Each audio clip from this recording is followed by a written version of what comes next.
یہ ہمارے بھائی صاحب تشریف لائیں. السلام علیکم. السلام علیکم سر، کیا حال ہے سر؟ اللہ ٹھیک تعالیٰ ٹھاک کا ہیں بڑا آپ؟ احسان ہے. آپ سنائیں، خیریت سے ہیں آپ؟ اللہ کا شکر. میرا نام عبدالصمد. آپ سے لاسٹ ٹائم تقریباً 1 ڈیڑھ مہینے پہلے بات ہوئی تھی، تھوڑی سی کچھ عدل یاد کے پڑتا، حوالے چہرہ سے. آشنا تو لگتا ہے آپ کا. ہاں. ہاں وہ عدل کے حوالے سے بات ہوئی تھی لاسٹ کال میں، تو وہ تو بات مکمل ہو نہیں پائی. ہوں. تو بیسیکلی میں آپ سے یہی سننا چاہ رہا تھا، کیونکہ اب آپ کا گفتگو مذہب سن کیا رہا تھا ہے؟ میں آپ کی. تو آپ کا میں مذہب ویسے کہ کیا ہے؟ ظاہر سی بات ہے غیر امامی، میں غیر امامی ہوں اور سنی کیا ہوں. ہے؟ اور کیا ہوں، سننی ہے. اچھا مسلمان اچھا. ہوں ویسے ٹھیک کلی. جی ٹھیک. ہاں. نہیں بس تو میں نے آپ سے آج یہی کیا تھا کہ مجھے کچھ چیزیں آپ سمجھنا چاہ رہا تھا آپ سے، لیکن وہ بات کہیں سے ہی کہیں نکل جاتی ہے. ابھی میں آپ سے کی بحث سن رہا تھا، تو خواہ ابو بکر عمر اس پہ بات کر رہے ہوتے ہیں، حالانکہ ایک آدمی مانتا ہی نہیں، تو اس سے ڈسکس کرنے کی کیا فائدہ. تو میرا آپ سے صرف سوال یہی تھا کہ میں اصل میں شیعہ مذہب کو سمجھنا چاہ رہا تھا، اور جو مجھے چیز سمجھ میں نہیں آ رہی تھی اس کے بارے میں معلوم کرنا چاہ رہا تھا. تو میں نے آپ کو شاید پہلے بھی کہا تھا کہ میرا اسٹارٹ اصول میں سمجھنے میں تھا. عدل کے بارے میں ڈسکشن کی تھی میں نے، عدل کا کیا ریلیشن شپ ہے نبوت سے، امامت سے. کیونکہ بیسیکلی ہم تو آپ حاضر کا میں کیا رہتے عقیدہ ہیں ہے؟ تو ہم اللہ حاضر عادل کی ہے یا بات نہیں ہے؟ کریں گے. اللہ عادل ہے یا نہیں ہے؟ آپ کا اپنا نہیں، کیا اللہ عقیدہ تو ہے؟ عادل ہے، اس میں تو تو کوئی ختم شک بات. تو ہم نہیں بھی ہے. کہتے ہیں اللہ عادل ہے، جب آپ بھی تو کہتے ہیں عادل ہے، ہم بھی کہتے ہیں میرا عادل ہے، اصل تو میں نزاع کس میں بات کا؟ میں میں اصل میں اصل میں آپ سے ہی پوچھنا چاہتا. اصل میں ساری بحث تھوڑی مکس اپ ہو گئی. میں یہ آپ سے یہ عرض کرنا چاہ رہا ہوں کہ میں آپ کی گفتگو سنتا ہوں، جب میں غیر شیعہ سنی مناظر سنتا ہوں تو مجھے کچھ اور سمجھنے کو ملتا ہے.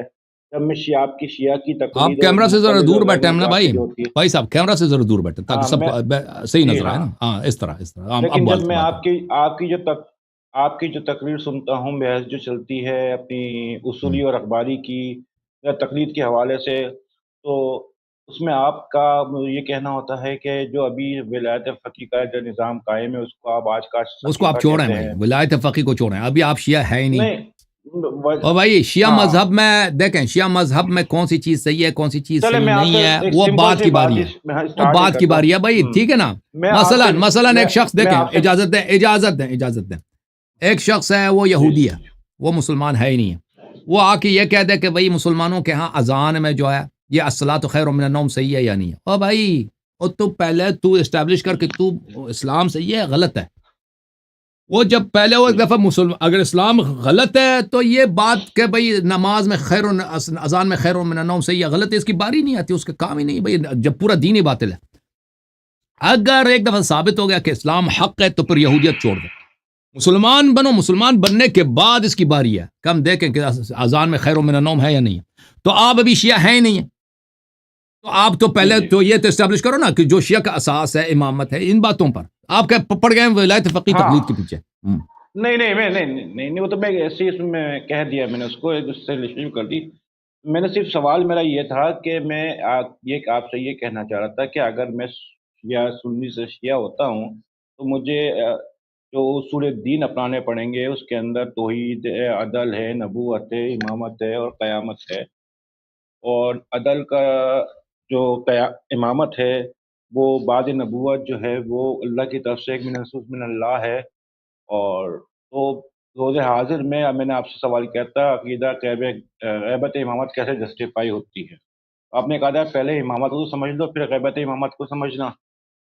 تو میں نے اس میں یہ آپ سے یہی پوچھنا چاہ رہا تھا کہ میں، کیونکہ ابھی قرآن کے اوپر بحث ہو رہی تھی کہ قرآن ناقص ہے یا نہیں ہے، تو آپ نے کہا اس میں تحریف ہو گئی، آیت رجم کے بارے میں بات ہوئی.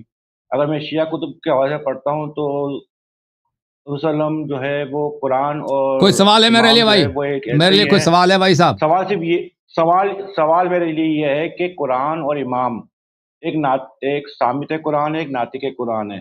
بقول آپ نے جو سامت قرآن ہے اس کو مشکوک قرار دے دیا اور ناطق قرآن ہے وہ غائب ہے. اب ایک ہم عام مسلمان کے لیے ہم کیسے اس کو ٹھیک ہے بھائی، ٹھیک. فرض کریں گے کون سی چیز صحیح ہے کون سی غلط ہے؟ Okay, thank you sir, thank you. جواب کیونکہ سن لیں، آپ کے آن حساب لائن سے سن لیں، آن لائن آپ سمجھ جائے ابھی بتا دیتے ہیں بھائی، ٹھیک ہے نا. دیکھیں قرآن کا ایک ٹیچر ہے، قرآن کا ایک ٹیچر ہے وہ رسول اللہ صلی اللہ علیہ وسلم ہے. ایک قرآن ہے جو یہ بھائی کتاب میں کتابی شکل میں نا، یہ قرآن بولتا نہیں ہے. یہ قرآن کافر کو بھی دے دو، وہ بھی پڑھے گا، اسی طرح ترجمہ کرے گا جو اس کی مرضی ہے. یہ بولتا نہیں اس کو آپ غلط ترجمہ کرو نا، قرآن نہیں کہے گا کہ یہ غلط ہے. یہ قرآن بھئی اگر آپ اس کو غلط تفسیر کرو یہ کچھ نہیں کہے گا، یہ قرآن مجید. لیکن رسول صلی اللہ علیہ وسلم قرآن ناطق ہیں. رسول اللہ صلی اللہ علیہ وسلم کے زمانے میں اگر ہم ہوتے تو وہ بتا دیتے کہ بھئی قرآن کا ترجمہ یہ نہیں، یہ تفسیر نہیں، یہ تفسیر صحیح ہے، قرآن کا مراد یہ ہے. تو رسول اللہ جس طرح قرآن مجید ہادی ہے، رسول اللہ صلی اللہ علیہ وسلم اسی طرح ہادی ہے. جس طرح قرآن مجید شفاء و رحمت للمؤمنین، اسی طرح رسول اللہ صلی اللہ علیہ وسلم شفاء و رحمت للمؤمنین ہے. جس طرح قرآن مجید معجزات کا حامل ہے، رسول اللہ صلی اللہ علیہ وسلم معجزات کا حامل ہے. رسول صلی اللہ علیہ وسلم کے جانے کے بعد ائمہ اطہار علیہم الصلوۃ والسلام اس طرح ہادی ہیں، جیسے قرآن ہادی ہے وہ ہادی ہے. ٹھیک ہے نا. اب یہ قرآن مجید کیا مشکوک ہے؟ بالکل مشکوک نہیں ہے. وہ جو قرآن کی شک کرتا ہے قرآن پہ وہ لعنتی ہے، وہ لعنتی ہے. لیکن کیا اس قرآن، یہ جو قرآن جو یقینی ہے، جو واقعا اللہ کا کلام ہے، اس میں سے کچھ آیات گٹ گئی ہیں یا نہیں ہے؟ یہ کامل ہے. اس میں فریقین کی روایات یہ کہہ رہے ہیں کہ اس قرآن میں کمی ہوئی ہے، اس قرآن میں کمی ہوئی. فریقین کی روایت میں کوئی ایسی بات نہیں ہے کہ یہ قرآن میں کمی نہیں ہوئی ہے. ٹھیک ہے نا، یہ بات ہے. ہم قرآن کو مشکوک قرار نہیں دے رہے. Okay, thank you sir. اور جیسے میں نے آپ سے کہا تھا نا کہ آپ پہلے امامت کو سمجھ لیں، پھر اس کے بعد جو ہے غیبت پہ بات کرتے ہیں.